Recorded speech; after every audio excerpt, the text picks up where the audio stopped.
Let's do it live.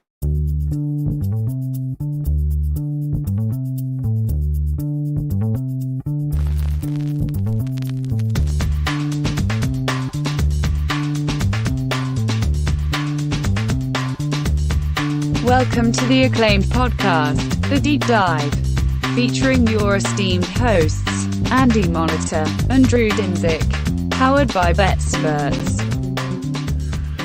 Welcome to The Deep Dive. Andy, happy Monday. We're back. We're back on YouTube.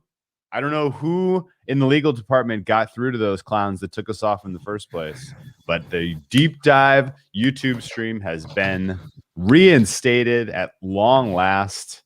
Never got a good explanation for why they took down our stream. Still haven't. The email I've read the email that we got back, and it is very vague. It's Yeah. like, hey, we reviewed this, and you're back.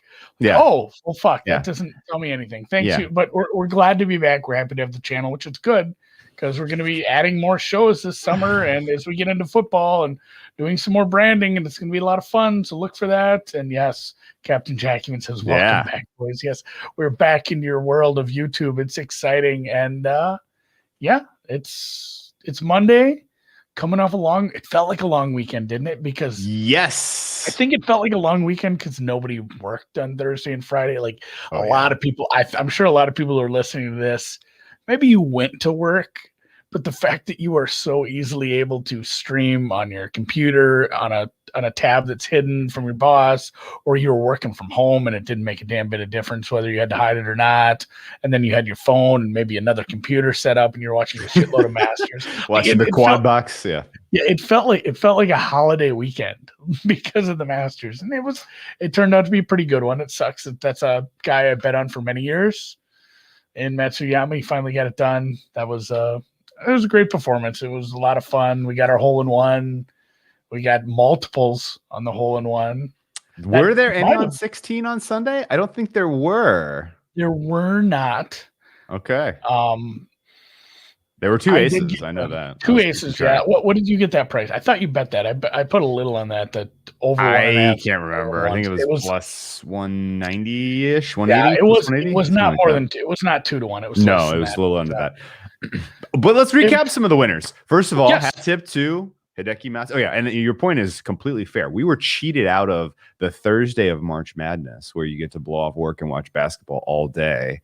They did not give us the Thursday this year, and so having the Thursday, Friday, where there's Masters on the same time you're ostensibly doing work, was just awesome. The course looked amazing. I like that they upped the difficulty a little bit this year, and that it wasn't just a course getting blown away by the best golfers in the world. It was a little bit more challenging. And hat tip to Hideki Matsuyama. Matsuyama put together a performance out of that rain delay on Saturday that was epic. I didn't see it coming. I wish I had. There were some people out there with some massive Matsuyama numbers that made bank on this one. But it was cool to see it. And he seems like a great guy. I'm glad he's got some major success, and to do it at the Masters is awesome. Another first-time major winner coming out of this year's Augusta. So it's very cool. And I think that of the outrights of my portfolio of outrights, I had 2 finish in the top 10. 3 in the top 20. So I was on the right track. Didn't get a winner home, but that's okay. Because our buddy who came through for us as always with the low am, Osborne, was a no sweat 4-1. Yes. That was excellent. Brooks Koepka missed the cut. That was a nice winner at plus 250. What were some other ones? And you talked me into the Brooks fade when we did the golf stream the other day. You talked me into that, and I ended up saying I'm going to take it a little easier on him, and I just played like his over under for rounds, which that's a market I think I got to get more into as we get into some more of these majors, or if I'm seeing it for just some bigger tournaments. But basically, it's a scoring prop. It was like over under 70.5. It was like, will he finish 1 under or better or worse? And I think he finished 2 or 3 over on the first day. Even after a nice little run towards the second half of the back half, he still was a couple shots over par. So that was an easy winner, thanks to you. And yeah, him to miss the cut, great call. DJ missed the cut. That was a big number. He looked frustrated at times. Like he Man. knew he could be playing better. I don't know if just a little loss of motivation after the big win last November, but yeah, that was probably an 8-1, 7-1, something That was like a big that. number. That'd be That was a big one. number. I got a nice win on the it whole- because I took DeChambeau against DJ. But DeChambeau didn't deserve to win anything this weekend. He was funny, awful, but he won I that posted our head-to-head, so that clip. was great. I posted that clip and I wrote, that one's in good shape because he was up by 4 strokes. And it looked like DJ was going to make the cut. And then by the time that video loaded and the tweet posted, it's like, oh, DJ's going to miss the cut. Like, that's not in good shape. Like, that's home. Yeah. The Corey Connors was my highest finishing outright. He was 100-1. Yeah. It would have been much nicer for him. You know, I did play him top 20. That got home at like 2-1, 2.5-1, something along those lines. His ace probably helped quite a bit to get him in the top 20. That was awful nice. I did see somewhere that was posting like specific players to have a hole in one, but they're all 50-1. It was only the top players. I'm like, that's a terrible number. I can't bet into that. I can't remember if there's a Connors one or not. Maybe next year I'll do that and just take some of the guys that I'm actually betting on. Just like the ultimate double rip of fucking dopamine is when you bet on a guy, you need him to play well, and then he aces it and you catch like a 70-1 on it as well. So a lot of fun. Usti, top South African, was a split. That was a sweat, and that was he ended up splitting with Schwartzel. John Rahm did come through as the top continental European player. And Rahm really looked pretty excellent on Sunday. He just waited a little too long to get his game in. It's a little too long. Yeah, if you have one more day of that tournament, Rahm, he was in the mix. He was behind 2 players for top continental going into Sunday, and he was tied with 2 more. So he needed to beat those 4 players. I don't know, some of them were good. It was Hovland and a couple other good players. He ended up winning top continental by like 6 strokes. Yeah, he was great on because he just cleared it. I don't know if he was finally just the stress of that week and having his kid and realizing like, I'm out of this. I can't make up 10 strokes here.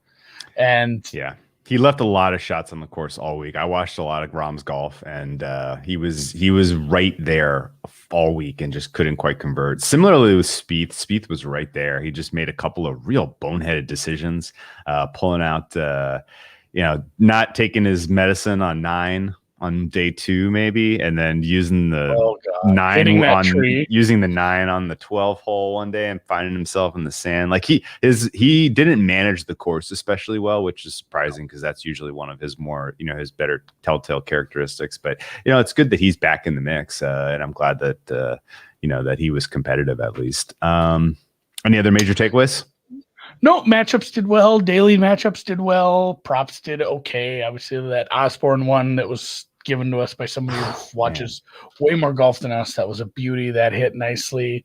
I had another. The hole-in-one props. I bet that at a couple places. Yeah, that was my best hit for sure. Especially because it was day 1. And I bet, and really, great. Like you could tell me all those holes got way longer. All the par 3s were harder. I'd still bet yes. I bet yes every year. I think I've bet every year. I've bet yes, and it always just cashes. So it's fine.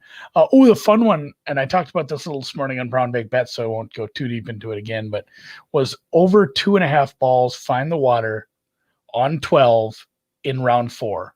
Like a very specific. That is a really specific. Well, bet. And then I didn't catch the first part of the rounds. Sure, yeah. And on Sunday, I was just busy. I had some gardening I had to catch up on, and I was doing some stuff outside. I had to play with the kids, and then I'm like, all right, I'm gonna sit down and watch.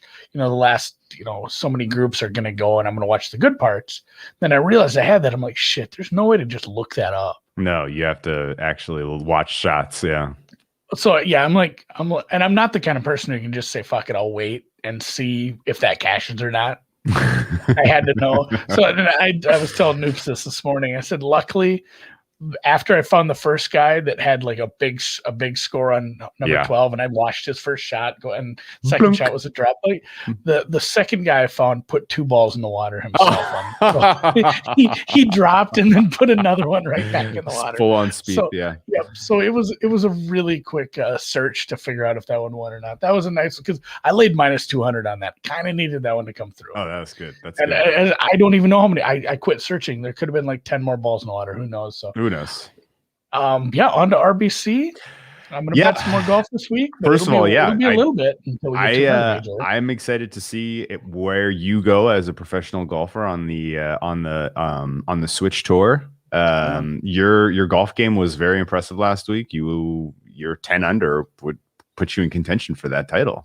I have to say. So hopefully to see some more streaming of golf by Andy and handicapping the golf tournaments, because golf is in really, really good shape right now. It is in great shape, and the betting handles keep getting bigger. The events are just awesome to behold, and the schedule looks great for the rest of the season.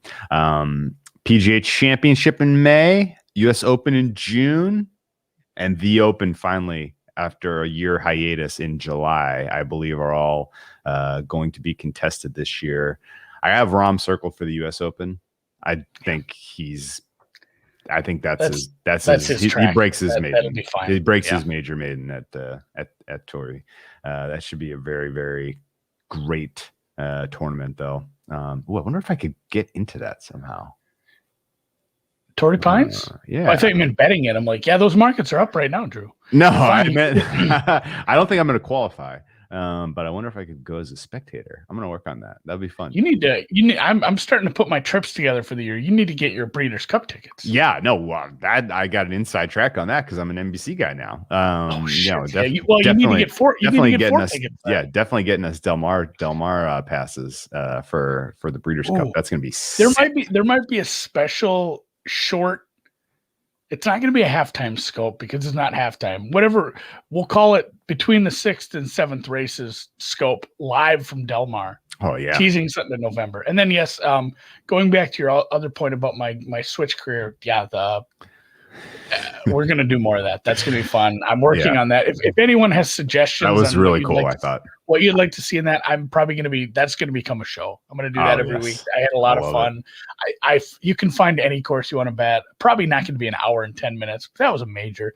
Probably going to try to do like a half hour round and have someone on there, and we're going to talk just golf betting for like half hour and go over some bets for that week. Maybe like Tuesday night. So look for that soon. Yeah, that'll probably be on the same channel here. So subscribe to this YouTube channel if you want to watch me play Nintendo. I love it, man. Well, let's go around the horn. We did a decent job, I think, reflecting on the Masters winning tournament. And you know what else was a winner? March Madness, ultimately. I know that your Gonzaga Bulldogs and your amazing future that you had was one win short. Won a couple pools with Baylor. I went against the grain a little bit. I think almost everyone had Gonzaga to win the title, and so you really just needed to pick anyone not Gonzaga and be right, and that turned out to be the Baylor Bears. Scooped our tennis chat pool, which was pretty nice little payday there. Hat tip to Jobo for running that and paying. Had Baylor and a couple other pools as well. So it was a good overall. It was a good, I don't know. The tournament was pretty bad though, right? I mean, what were some of your, I guess let's step back and talk college basketball in two ways. First of all, reflections on the tournament, and then even broader kind of lessons learned from this year handicapping college basketball. Your college basketball season was a success, right? Top to bottom. You were a winner no matter how you chronicle it. Yeah, I've had better. I've had much better. It was not nearly as successful as years past, but it was a challenging year and fewer games. I tried some different stuff at the beginning of the year and took it right in the shorts. Hurt really bad, but yes, I did end up on the right side of zero. I had some fun during the tournament. I got what's that card in Monopoly? You get like second place in the beauty contest, win $10 or whatever. Yeah. I entered a bunch of draws or brackets, and 90% of them were on ESPN and CBS.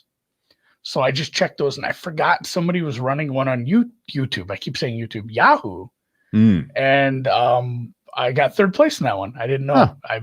I did not win enough money back to cover all the brackets I entered, but it was nice. Like, I'm like, who the shit just PayPal'd me, some money, and I went and looked, and it just said 3, and I looked, and I'm like, I think I did well in a bracket league, and it was Wesley Colvin, Nice. True Nice. UK. Our Nice. guy from Kentucky. So I got, even taking Gonzaga in that, I did well enough to get third place. Otherwise, yeah, it sucked not getting the future. It sucked losing so much money live betting against UCLA. But my first round, dumb little bet all the 12 through 15 seeds. That was huge, a marked success this year.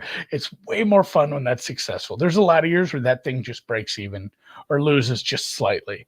Like and it's still fun because it's like, oh man, I hit a couple 13 seeds to break even over 2 days. Sure. Like this one, once Oral Roberts came through, it's like, all right, buddy. Now we're playing on house money. Yep. This is a lot of fun. So the first round was a ton of fun. And really, let's say I hadn't been so stubborn about Alabama, I think I would have enjoyed the UCLA run a little more. That was, hats off to them. That was a crazy run. The fact that they pushed Gonzaga like they did. The 3-ball at the end of that was great. There were some bad games though, like the Baylor Houston game was bad. The Baylor Zags game was bad. I mean, there weren't. Do you remember the Virginia run? And just every game they had was like, and that was the best game. Yeah, that was the best game I've watched all year until the next time they played. Yeah. Like every game had a wild ending. Those are so fun. There weren't many memorable ones. I guess Houston's comeback against Rutgers, that was pretty fun. Yeah. Like just oh shit, Houston is out. They're done already, and then they come back, do a 15-1 run at the end. That was a lot of fun. Loyola upsetting Illinois right away was cool, but otherwise, yeah, I hate to talk shit about this tournament because we didn't get one last year. And, we should just be grateful that we had a tournament at all. But I mean, overall, there's been better tournaments, and we did have a low seed in the Final Four. We had a couple mid majors in the Final Four, and it was good. It was a good tournament overall. Baylor really flexed on our asses in the final, and that was an impressive performance in and of itself. Fair takeaway that, and we talked about this in the previous show we did for the tournament. Baylor, they threw everyone off their scent because their defense was so bad after the restart. They had a COVID issue. They missed a bunch of time. They came back and their defense looked poor and the metrics were all brutally bad. But we looked at their path, and I think we talked about it on the show, and we were like, you know what? Like, it's just easy enough that they can kind of get their defense right here before they really get tested. And that did feel like that manifest. Like they like, even by their second game in the tournament, you could kind of tell, like, okay, like they've got it figured. They've got a couple things figured out here. Some of the key metrics that I liked about Baylor, why I was higher on them than the market heading into the tournament.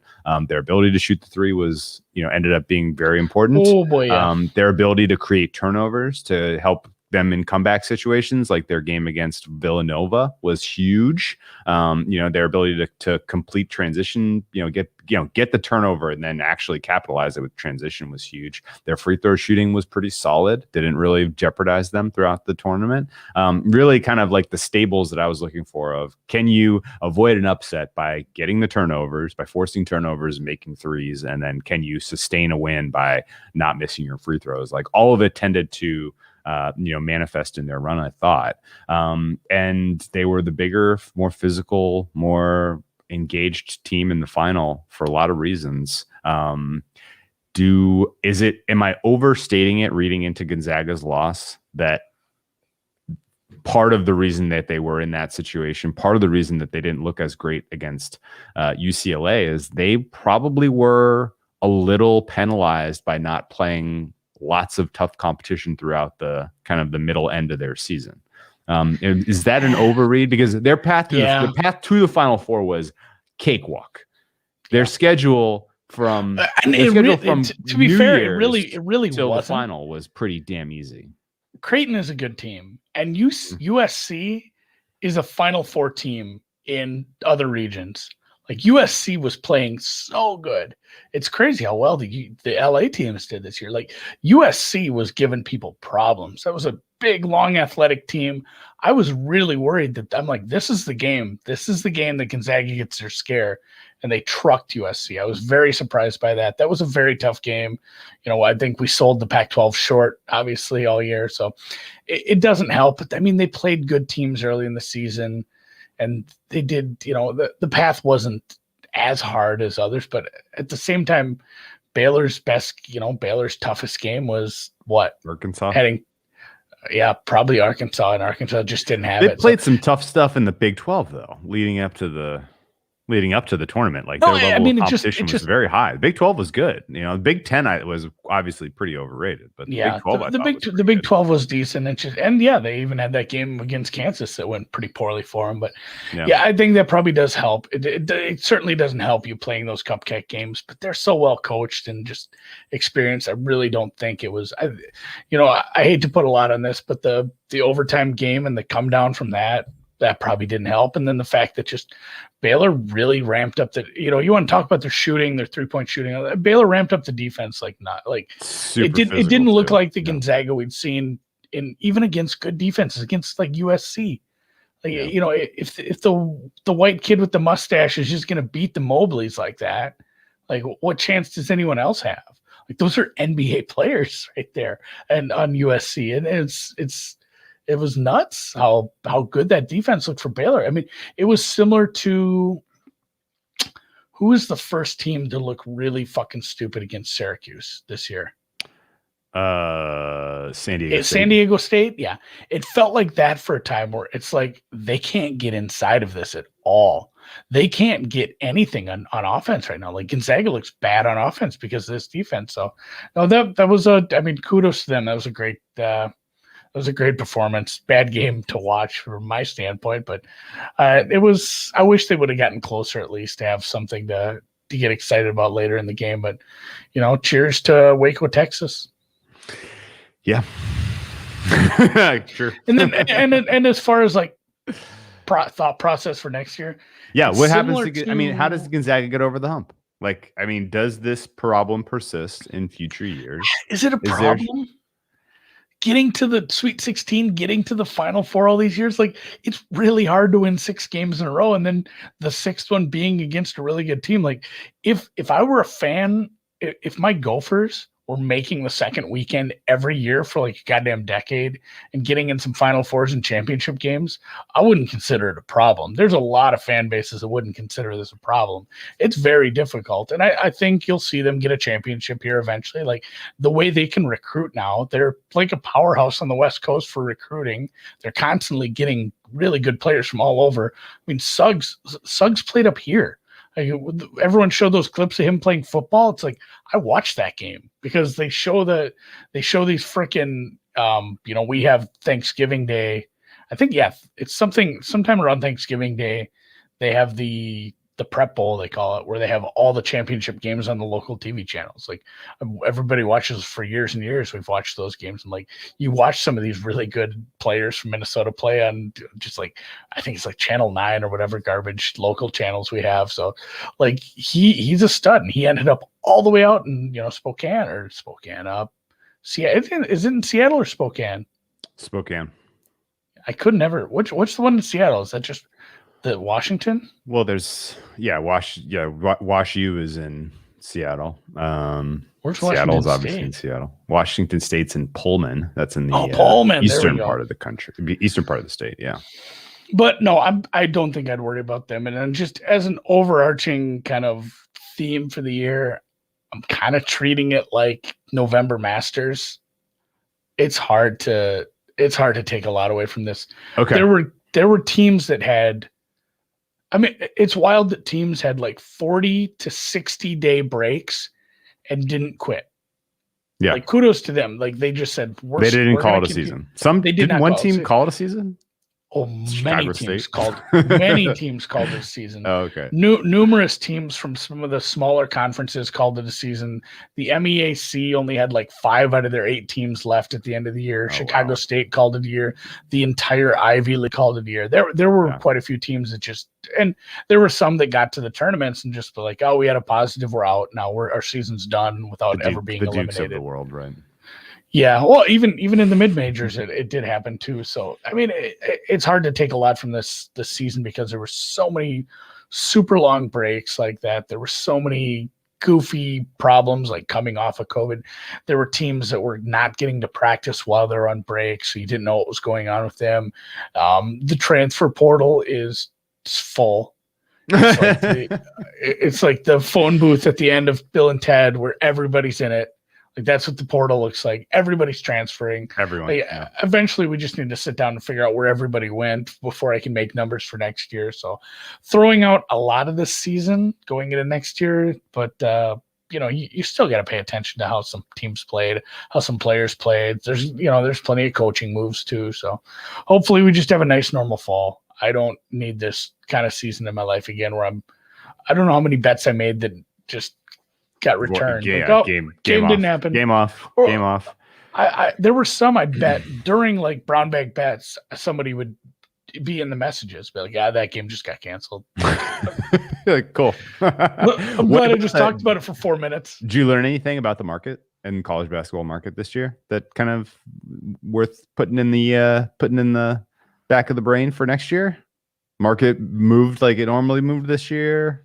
Nothing especially noteworthy? I think it was fairly normal. Maybe a little more informational moves, but that's similar to how college football went, where there were known problems like, hey, guess what? There's I'll get out of here. I needed Alvarez to put one out there. Sure, I'm cheering the Houston game, betting some home run props. So. I thought the market was fair. I thought it moved pretty normally. Totals moved like they moved. You see stupid steam on some totals. You see some stupid moves overnight. And for the most part, it was just like when you saw something really wild, it was usually informational, like, oh, they know.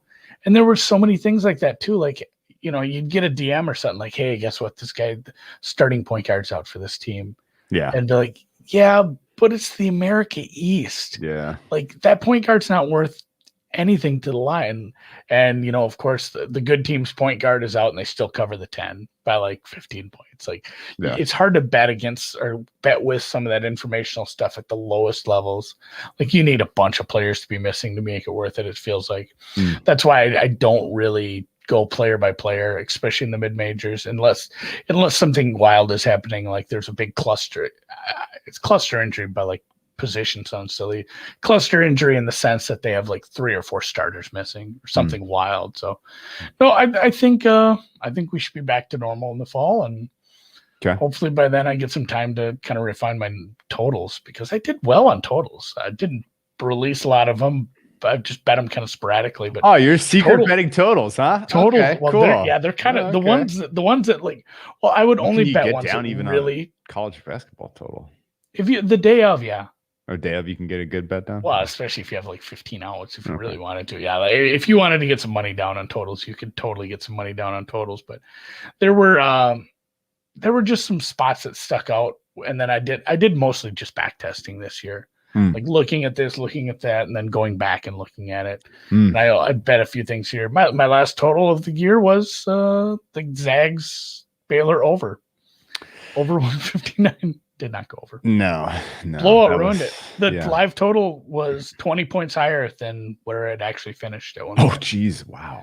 Blowout, man. Got really slowed down. I like kind of like the Chiefs game. I was just expecting the run, like, oh yeah, they're going to close this margin. I mean, come on, Baylor can't keep them at an arm's length the whole game. That big guy just got in foul trouble. That's going to have an impact. Oh, no, they never let up. I guess, is it fair to say that the market opens are generally still KenPom numbers for college basketball? Okay. Okay. A lot of what I do when I have the time to be like, I need to run my numbers for tomorrow and do some comparisons, I still will just grab Just see what KenPom's the stat numbers are. match of KenPom and be like, what does he think it's going to be? Because it's usually pretty fucking close. Yeah.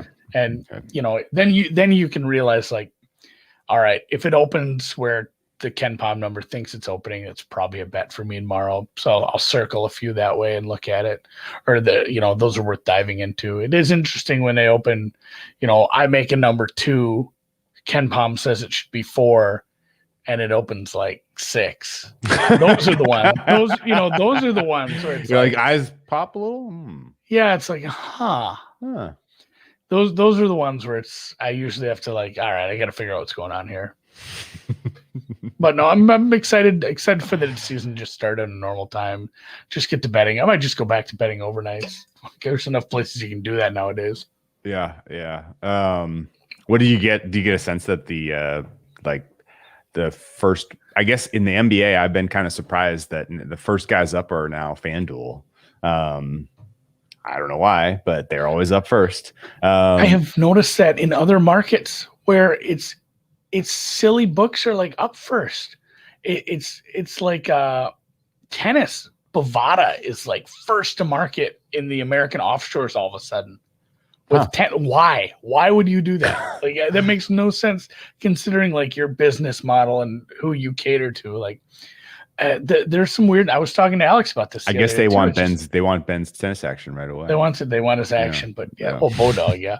There's been some weirdness for that as far as like who's opening first and who's opening in what order. I feel like I used to have a pretty good grip on like this happens and then 3 hours like in Groundhog Day where he'd say and then this happens and then that guy walks and you could just say in like 3 hours 5 dimes will open and then a little after that bookmaker will be up and you had a sense. And now I mean it just gets mixed up every year, so there's been some offshores that have made some moves as far as when they have decided to put numbers up, and I don't feel like everyone's just copying each other as much as they once did. So that's something to always get a grip. I think that's a good lesson is never trust that how a market is going to react going into a season.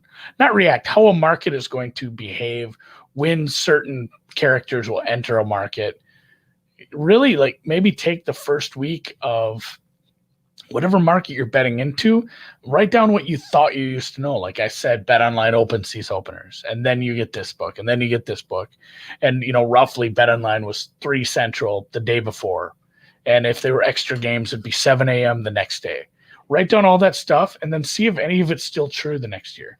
Yeah. Because things do change. They change how they run their trading rooms and stuff. Because if you think and you're way off, you might be entering markets at times where you don't think you think you're entering at the right time. And whereas if you'd had all the information in front of you, maybe you'd find a better time to enter that market. I think that's definitely an exercise worth doing anytime you start a new season. Yeah. Get to know when everybody opens and who's copying who. It's very important. And if you're in the game where you're betting into paperheads, knowing which skins open off of which books is important as well. Which brings me to my last question. At one point during the season, you were like nuclear hot. Were you losing outs in the or everybody's willing to take a college basketball bet still? That I lost 2, I think, during that stretch. It wasn't a ton of pressure though. You weren't like, God damn. No, just a couple paperheads went away, or I think one I was just supposed to stop, like, don't use that one anymore because somebody needed it for something else. Like, we can't have that one going away. Yeah. So no, I mean, it wasn't so much as that. It's usually, sometimes it's the timing, like getting a new out right after a cold streak and then, turning it around where that poor book didn't get to take your money the week before. And instead they get your 8-1 run and then they're fucking sick of you right away. Yes. Yeah. Those, sometimes it's just timing on that, but no. Yeah. A 12-0 run. That was one of the most fun I had that week. Was super fun. Just everything comes up roses. Cherish those times because there are always bad streaks around the corner. So yeah, I had an 0-12 in the NBA this year. It was not good. It was not good. I'm also overall I'm having a winning season though, so I can't really complain. John Oswald asks any early props eyeing for the NFL draft. John, hold your horses because Wednesday's show we're going to do all about the draft. We're starting to see some of those props populate the offshore space. We can get a little action down now on some of these for more meaningful amounts, so it's worth kind of pushing the needle a little bit finally. And it's a very wide freaking open. It really is. I think so. If you think you know what's going to happen with picks 3, 4, and 5, by all means, let us know. Tell us. If you work for a team or something. Yeah, because the uncertainty is high. It's going to be an interesting draft for sure. I'm going to have a winning and losing draft night based on how pick 3 goes probably at this point. Yeah, that's kind of that's the fulcrum of the top 10 there. Yeah. It really, and yes, Patrick P. Shop. He knows. Yes. This is something, and tying back to the Masters from earlier on in the year, like I said, there were places that had hole-in-one for -150. There was places that had hole-in-one for -225. Yeah. I don't have to tell you which is going to be better for you long-term. Every prop was like that. Like every one that was widely available, even the John Rahm. I saw John Rahm -110. I saw John Rahm +110 to be Continental Euro. Like the little 20 cents here, 5% there, like it all is going to add up. So take your time, do a little shopping after you've kind of set your baseline on what you want to bet. Yeah, I was going on and on about over 4.5 wide receivers on Gill's show last week. And I was seeing prices in like the 150 to 190 range. And after somebody came down and they were like, I got, so right afterwards, somebody was like, hey, go check out this one skin has it at -110. And I was like, okay, that's nice. So absolutely shopping around is huge. That over 4.5 is now what, -250 ish at Bookmaker? Yeah. Bet online is 250. Yeah. So, ship sailed there. Still like it. But maybe at this point, who's your fifth? So 2 Bamas, 2 Bayou Bengals, and then who's your fifth? I mean, there's a couple guys, but who do you think it'll likely be? Probably Bateman. He's short though. No, he's shrinking. Is he? His measurements coming up short. He came in like 2 inches shorter than he was listed in college. Oh, really? Yeah, he's still very good, but yeah, I think Bateman should go first round. He's especially after he looks the most solid to me of the. And he was always better than Tyler Johnson, and we saw what Tyler Johnson could do in a good offense. Like the Minnesota receivers are probably better than we thought. They just didn't have a quarterback up there. What's Bateman's no offense? Height? What was Bateman's official height? Let me take a look here. 6 foot. Oh wow, really? Yeah. I don't know if he'll slip super hard on that, but I'd still love him on the team. Yeah, I think there's an outside chance Rondale Moore goes to like one of the playoff team, like Rondale Moore. Like you want to talk about a fit? Like put him on Green Bay Packers. Oh, buddy, that's a nice little fit right there. He's got exactly that right type of game for a Matt LaFleur system. Yeah, that's amazing. I thought I had Bateman at 6'2", so good to know this. Anyway, yeah, we'll do a full draft show. We will get deep into the draft, and God, maybe even do first round again live. That was fun. Oh, absolutely. Just live betting. If you guys want to join 100%. Us, we'll stream the first round again while we're live betting and just shoot the shit with you guys.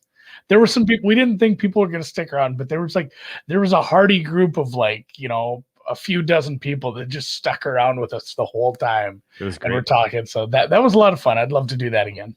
Absolutely agreed. Okay, talk a little. We're going around the horn here. Talk a little. Jeez, man, the Packers draft last year looked so bad in hindsight. My God, especially how well that team was. Played this year. Yeah. NBA. Let's talk a little NBA. So, it's basically NBA season now. Like people are going to start to pay attention more. We're through the Masters. We're through March Madness. Yeah, March Madness. April. So we're like 6 weeks from the playoffs. So in a normal year, the playoffs would start this weekend. Yeah. No, But yeah. this Is it like not 4 normal. weeks or how far out are we? It's like May 20th.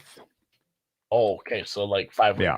So Yeah. both of my things were wrong. Split the difference there. There are May 22nd, it says, according to the 22nd, internet. Yeah, that's about right. 5 weeks. So it's basically right around Memorial Day. Right around French Open and NBA playoffs start concurrently this year. Ooh, you're gonna be busy. Yeah, we're very busy. But the NBA season has been wild. It has been super compressed. They're making these guys play a lot of games in a very short amount of time, and the wear and tear has been showing. You could start to see it a little bit before the All-Star break. And obviously Anthony Davis going down with the Achilles was a massive, massive, massive story that didn't really get covered very carefully, I guess. When was the last time you heard anything about Anthony Davis? Just out of curiosity. And I know you're in the NBA chat, so maybe you hear us talking about it in there, but like mainstream media stuff. That's the only place I see it brought up is like, hey, when is he back? Is this still a thing? Like somebody asked that, like how many more weeks is this or days? It does feel like that just kind of got, I don't want to say like swept under the rug, but it feels like it should be a bigger story because, as of right now, the Lakers are looking at an away series in the first round if the playoffs started right now. I mean, This was your favorite. This is your preseason favorite. They are like 7 games back from the Jazz right now. Yeah. They're 3 behind the Clippers in their own division. And it's tough when you bring two, I don't want to say 2 top 5 players anymore because I'm not sure if it quite, but like top 7, you don't have to go much further than top 5. Let's say clearly 2 top 10 players without a doubt.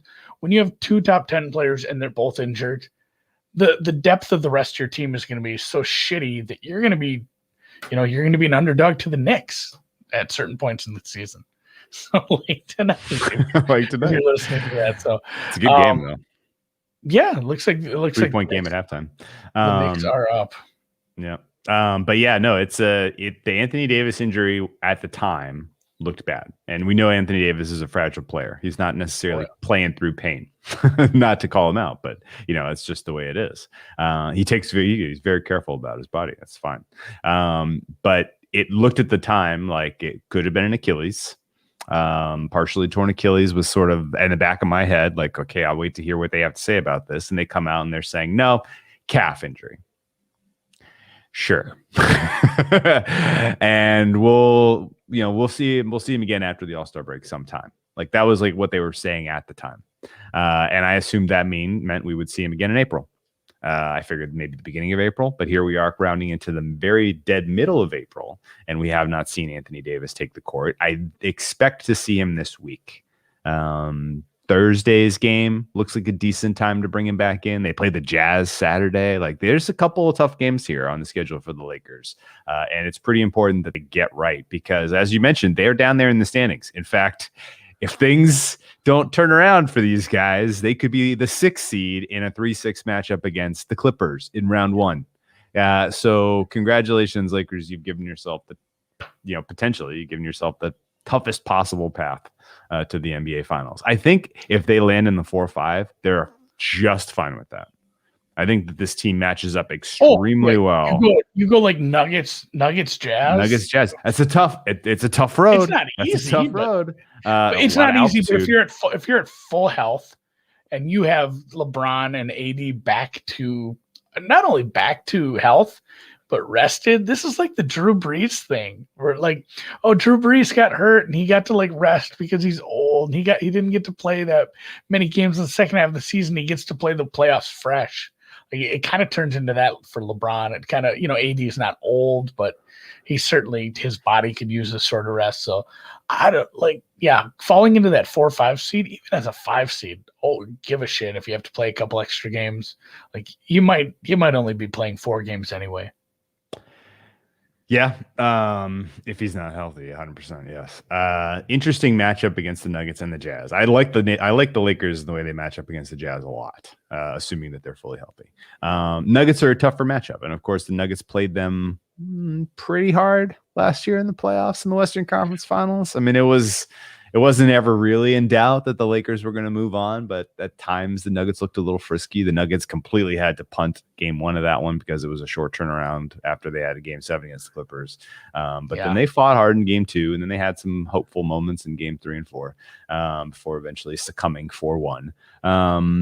But I'm not buying into the Nuggets really this year, even though they've made a really nice move picking up Aaron Gordon. That was a really solid move. It has really helped solidify their starting 5. However, in the same exact sense as the Lakers probably get to put a little, put LeBron, put AD on ice a little bit and have them potentially be healthier and rested in the playoffs. Jokic is carrying this Nuggets team on his back. He is doing a lot of heavy lifting in this schedule compressed season. And I do worry if he's going to have the same pop in the playoffs that we saw him have last year. Similarly, Jamal Murray caught absolute fire in the playoffs last year. He's dealing with a couple of nagging injuries right now. It doesn't look to me like he's going to be 100% for the remainder of this season and through the playoffs. So it's really going to come, their depth is going to get tested. They're going to need Michael Porter Jr. to take a meaningful step forward. They're going to need Aaron Gordon to stay healthy and be as good as he's been for this last couple weeks for them. And that's a lot to ask because they are going through they are not as talented really as the Lakers or the Clippers for that matter, and that's actually my biggest issue probably with the Jazz as well. Interesting to look at what the Jazz have accomplished this year. They put together a pretty amazing win streak back when everybody else was kind of still figuring out a cover streak and a win streak, but a win and a win against the spread streak that was pretty epic earlier this year. But did they peak too early? Was that really indicative of how good this team is? They're getting some pretty unbelievable play out of Mike Conley that I was not expecting this year. Joe Ingles and Jordan Clarkson are an impossibly tough duo coming off the bench for this team. But ultimately, this is a Jazz team that is underwhelmed in the playoffs year over year. And a lot of that has been due to just they don't have the most talented player on the court, really, against any of these other true Western Conference blue chips. They don't have a player that can match up with Kawhi, a player that can match up with LeBron, a player that could match up even with the Jokic in that case, or Jamal Murray in the case of that Nuggets Jazz series last year that the Jazz absolutely should have won. In fact, really they perennially underachieved in the playoffs. And I think the fact that they got the 1 seed this year and that they'll get an easy draw against the 8's probably going to be the Grizzlies. Maybe it's going to be a pretty soft landing for them. It could be the Spurs or Warriors, man. Yeah, it could. I mean, honestly, a little run from the Pelicans, and that could be what you're facing. So, yeah, soft 8 seed, probably a soft 7 seed, truthfully, depending on, your feelings on the Mavs or maybe even Blazers. It depends on Mavs and Blazers. It's probably going to be Blazers. Yeah, honestly. Blazers have not looked good. Mavs probably crossed into that 6th spot. So, and really, even as an NBA casual, doesn't it? It just kind of feels like what you said. Like, hey, man, if you don't have the best player on the court, good luck winning a 7-game series or 2 7-game series against these, essentially super teams. Like, it does just kind of every year the East kind of proves us wrong with somebody fun making a run, but it does just kind of feel like if we get healthy LA teams and they don't end up on the same side of the bracket somehow, it might just be Clippers, Lakers in the final, and then the Western Conference final, and then Nets versus whoever. Well, we've completely blown by the hottest team in the NBA right now, the Phoenix Suns, the Soul. My argument against the Soul is pretty compact. Not enough experience. Not enough experience on this team in the playoffs, and ultimately, what they're showing now, the fact that they've realized how promising they looked when they were in the bubble restart last year has been awesome, because you want these guys with all this promise who have been put on this roster to thrive and achieve and do something good. And they've been winning and covering and, kind of similar to the Jazz in the first half of the season. They're kind of the team you don't want to play right now. But I got a feeling in a 7-game series, I have not seen them make good adjustments in game in a tough game. Maybe like last week's Clippers game is a great example of that. Clippers mixed it up in the fourth quarter to start the fourth quarter in terms of assignments, in terms of what their offensive play structure was going to be like. And the Suns had nothing. They had no adjustment that could counter what the Clippers wanted to do. Clippers made every shot that they asked. And that scares me a little bit in a playoff series because I have not ever really felt like their coaching staff is especially good at coming up with in-game adjustments. And they've never even been tested in a playoff series. And so that's going to be their shortcoming, I think, ultimately, come playoff time is coaching. And, we've seen it like 2 years ago with the Nuggets. We saw it with other teams in the past. When you're kind of popping your cherry for an NBA playoff series, like it can be tougher than it ought to be considering your talent gap. And the Nuggets were a much better team than the San Antonio Spurs 2 years ago. They were the surprise 2 seed in the West, and they took the Spurs took them to Game 7 because they had experience, they had coaching, and I think the Suns may face a similar fate. They may get to the second round of the playoffs this year. They may get to the Western Conference Finals, but I'm personally hopeful that we get some decent prices to bet against them. A 2-3 series between the Suns and the Clippers probably ought to be Clippers like minus 300, and it's going to be closer to a pick 'em. Which I think is going to be a fair opportunity to come in hard on the clip. My favorite way to bet the NBA is not to bet the NBA all year and then bet series prices, series props, series handicaps, series totals, series alt totals, series prop. There's few places that let you parlay those. You can bet alt, just like Lakers minus 1.5 games parlayed with some, like I've made some pretty wild parlays and just totals, like basically all the games to get to 5, at least 5 games from a few things. Yeah. Yep. Okay. Well, the Eastern Conference is wild also because the Nets are a super team. You brought it up.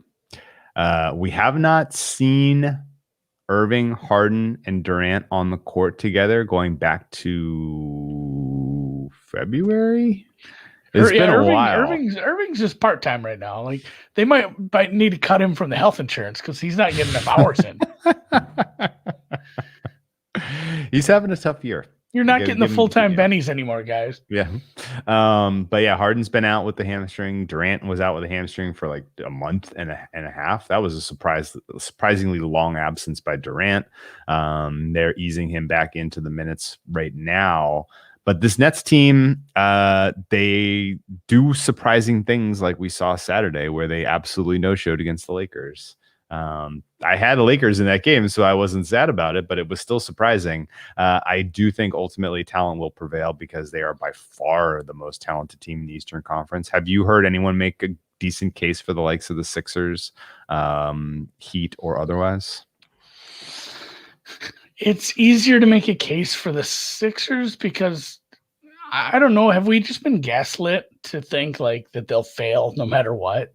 Yeah. No matter how many good players you put on this team, they're going to screw it up because bad management, bad coaching. Brett Brown, he got fired. It's Doc Rivers. No, I know. I'm saying just like years of the front office, Brett Brown, the collar being it's a normal collar, find new slant, trusting the process, watching some embarrassing performances. Like I feel like we've been gaslit into thinking this team can't be good even with talent. Like they have a lot of talent. They could probably hang. I still think it's hard for anybody to hang with, a fully healthy Nets team that has all three of the, like you talk about 3 top 10 players or 2 top 10 players in Lakers. Like you got 3 and that's pushing it with Kyrie. Like you got 3 top 15. He's top 15. Yeah, Kyrie at the highest level of his ceiling is pushing top 10, but he's certainly top 15. And just having those other 2 options elevates him enough where this might be better than some of these Warrior teams. Like Jesus, it doesn't feel that way because we haven't seen them all healthy and playing. But like if they get healthy and playing, it's like, man, how do they lose games at all in the East? Yeah. Like, do we end up in the finals and they haven't dropped a game yet? This could be one of the best teams ever. Just we haven't really seen it because we're not getting all 3 guys all together, and it hasn't mattered. They're still like the 2 seed. Yeah, right. Harden, has been known to ghost in the playoffs. They are not exactly a robust, experienced coaching staff when it comes to solid solid in-series adjustments. We have no idea what Steve Nash has up his sleeve. The fact that Mike D'Antoni is on staff gives me a little bit of a uneasy feeling when it comes to if the chips are down in a playoff series, can they come up with the right adjustment? I don't know. The bear case for the Nets is not strong. I mean, that's it. Like Harden's going to no-show, and the coaching can't coach especially well with adjustments. Like, yeah, well, they still have the three most talented players in almost every series. I guess Joel Embiid, the bear case is that like Durant gets hurt. Yeah, that's not crazy actually.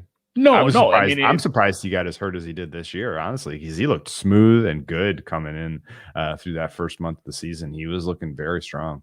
Harden, also, like, I don't know how serious this injury is. He just maybe wants a little bit of time off to recharge his batteries, and they can afford to do it. That's probably right. Embiid for the Sixers has taken a huge step forward this year. Got to absolutely give it to him on that regard, but the injury is concerning. Him staying healthy throughout the rest of this regular season into the playoffs is not a given. They have a very hot and cold shooting trio between Tobias Harris, Danny Green, and Seth Curry. Like, those guys, if they're lights out, if they're shooting well, the offense is no problem at all. If any of those guys are struggling from a shot-making perspective, then all of a sudden this offense can go real stagnant real quick. And that's maybe the major concern, major worry about this Philadelphia team. And if they ever get to a game 7, does Doc Rivers, is he true to form and he loses that game 7? Like, that's in the back of my head about a Sixers run too. The Milwaukee Bucks have completely written off. I'm off. Yeah. I'm Doesn't off that feel weird? It does. Considering where we were at the beginning of the season. It does. It felt where I was this time last year. I was so sure the Bucks were going to win the East, but they have, the Budenholzer coaching experience has been an F, and they are giving up the open three at just an absolutely absurd rate this year. If they run into the Heat again, they are screwed. If they run into a Sixers team that is shooting well, they are screwed. When they eventually played the Nets are going to shoot them into oblivion. This is, their team defense and their willingness to concede the 3-pointer is just insane. And all you really need to do to stop the Bucks is to play a little bit of transition defense. That's such a huge part of their offense that if you can shut off that spigot, a team looks pedestrian. So Budenholzer doesn't have the adjustments, doesn't have the team defense working this season. And even with the addition of Drew Holiday, the Bucks are still an afterthought in the Eastern Conference, I think, which sucks because I would really love Giannis to make a run in the playoffs at some point. Yeah, I'd be more worried about the Heat. Yeah. If you're the Nets, if I'm facing the Bucks, if I'm facing the Bucks, if I'm facing, let's say, the Bucks, the Heat, even like, I can't throw the Hornets in there. Maybe the Celtics at certain points, not anymore. But yeah, like the East is kind of rough at the bottom. It's super bad. It's rough at the bottom. It's super bad. It's really, to me, it is like Nets, 76ers, Heat, Bucks, everybody else, yeah. And it's funny, the Heat aren't even leading their division right now. The Hawks are. Yeah, that one. The Hawks have made no sense to me. If the Heat don't pull off the Southeast, it's gonna sting. That'll sting. That's gonna sting. That's gonna leave a mark. That's gonna leave a mark. Will not feel great. Yeah. All right. Well, that's kind of my recasting the NBA. I think at this point the awards are pretty solid. I think Jokic MVP is pretty solid. I think Halliburton Rudy, Rookie of the Year. I think that's the play. I think that's the play. Jordan Clarkson, 6th Man of the Year. Although there's some funny debates in the space about whether Ingles deserves more of the credit than Clarkson does. I'm Team Clarkson, personally. I think Clarkson is the right call. And I'm Team Ingles over 3-pointer attempts in the playoffs betting. Ooh, that's fun. That's very fun. Somebody was doing that last year, and I'm like, oh, I'll do that too every time, and they just kept like hitting. That was fun. They only had 7 games of it though, unfortunately, because they did not make it to round 2. Well, we tried. Yeah.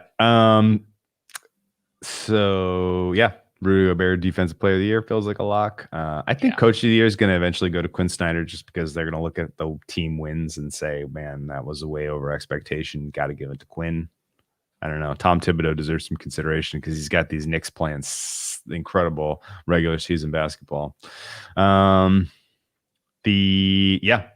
ultimately, I think we are probably one Anthony Davis setback away from this being the Nets to lose, really. Yeah. For the title. I really want to see a Nets Lakers finals. I don't know how I would line that, honestly.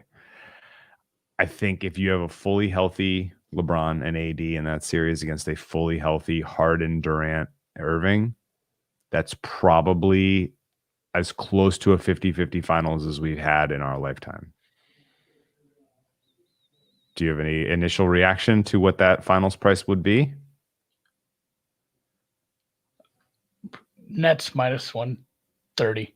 Minus 125. A little shade towards the Nets. I would shade it slightly to it.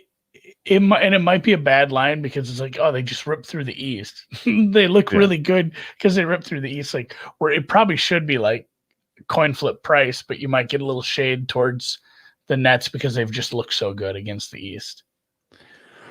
Yeah, you're probably gonna have you're gonna have some liability on the Lakers if they make it though. Some of those prices are big. Some of those prices are getting big. But I mean, people got some big prices on the Nets early in the season too. I didn't see anything better than like 3-1. Was there anything? Wasn't there some big stuff before the moves? Oh, there was. Before the Harden stuff, move. Yeah. There were some. It was a bigger number. They weren't big, but they were big enough for the book ain't gonna like it if they take it in the shorts. Yeah. You're right. They were pretty fair. I mean, I was thinking that we were in like the 2 to 3-1 range for most of the season, but maybe I'm just thinking after the Harden trade. All right. Well, that's my recap on the NBA. How's baseball betting going for you?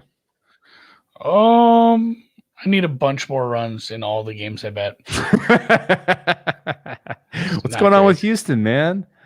Dude, they're down to the Tigers. That's our survivor pick this week. I know. They've had RISP in both innings, and they can't get a run across. That's the thing. They're gonna tell you what. I'm gonna live bet them right now. They're down 3-0. Did they give up a jack? Yeah, Greinke's getting popped. Greinke's getting. That's his second home run now. Well, I'm gonna live bet that over because they're going to score, and Detroit's bullpen can be scored upon. Okay, so you're still alive in MLB Survivor. Good job. Yep, one weekend. We made it. My team went 4-2 week 1, so I'm still alive as well. I like the Astros my team this week. No, I like the Astros a lot this week. Yeah, that was my pick as well. So it was funny when you asked me. I was telling Drew this in the DMs. You're like, "What do you think of Houston as a Survivor League pick?" And I had that pit in the bottom of my stomach, like, oh fuck, I forgot Survivor for like just a split second. Then I remembered, like, oh, I went through and entered every week already. Like I went ahead because it took me so much time to like figure out. I'm like, I'm just gonna put them all in anyway. That way, if you forget, yeah. That way, if I forget. So if somebody is asking, how does MLB Survivor work? You pick one team per week. They must win at least half of their games. At least half. So they. So 3-3 is an advance. There's not. I don't think there's any 4-game weeks. There's some 3-game weeks, but there are not any 4-game weeks, if I'm remembering right. Maybe there could be if there were a rain out. If you have a 5-game week and you get a rain out or a riot out like the Twins did today. Jesus Christ! Like I'm glad I live like an hour and a half from there. There's gonna be some protests again for sure. That's rough. What's going on up there today? Yeah, not great. Not good. No, tensions are high. Yeah. Yep, 4-0 Tigers. Wow. Well, there goes Survivor League week 2. And the one, I don't know, are you and Ostrowski's? Are we competitors? No, I'm not in it. I'm not in Joe's. Oh, okay. That's the one you're in? Yeah. Oh, okay. Yeah. Okay, then we can talk. Then we can, otherwise be frenemies. Okay. But yeah, in the one I'm doing, you can have 3 strikes. Oh. So like if it takes 3 strikes and you're out. Oh. So like if 2 people make it at the end of the season, I think most strikes or however it works, I don't know. It's not going to be easy either way. You use good teams up in a hurry. There's not that many good teams in baseball. There's a bunch you're of going bad to get to ones, coin flips pretty quick. Because even the bad teams win 60% of their games, as we know. All right. Well, good luck on your live. Did you take the live over? Yep. It's looking good now. What numbers did you get? Was it 9.5, 10? The problem is I took the live Houston team total over. So that didn't. So I got 4.5. So we need essentially we just need them to win the game or score 5 runs, and that we'll see. All right, let's go. They're getting on base. We're fine. So, all right. Do we have a guest? We had talked about it. Do we have a guest Wednesday, or we will? Yeah, we'll have a football guest when we talk NFL draft. Yeah, we're gonna get draft heavy here. We will do the draft thing live. I'll probably do some golfing tomorrow night. We'll be here Wednesday. What day? And NFL draft. April. Thursday, April 29th. So we are 2 weeks out from 2 weeks from Thursday. See you there, guys. Information only. All right. It's misinformation season. Absolutely. We didn't even get into Bitcoin stuff. Yeah, I know. I can't imagine. Real quick, it's going to be a wild week for Bitcoin. Coinbase very much. Direct listing happens this week, and that's going to be a catalyst for either volatility in some way. Either this is a sell the news event, somebody's been waiting to dump to embarrass Coinbase because they're not a well-loved actor in the community, and they're going to try to influence price action around this in a way that makes them look bad. Or this is going to be the catalyst for a absolute rocket ship move up to the 70s. The fact that we are super low volatility hovering around the all-time high is crazy. I don't know that I've ever seen price action like this. There are people out there calling a lot of top indicators that, to me, if anything, this is like part 1 of a 2 top, not the ultimate top. I think we have a lot more room to go. More like a power bottom. Maybe. We just haven't had any the last bull run cycle, like the drawdowns were so violent and just like, oh my God, we're going down 40%. Like this is going to take forever to recover if we ever do.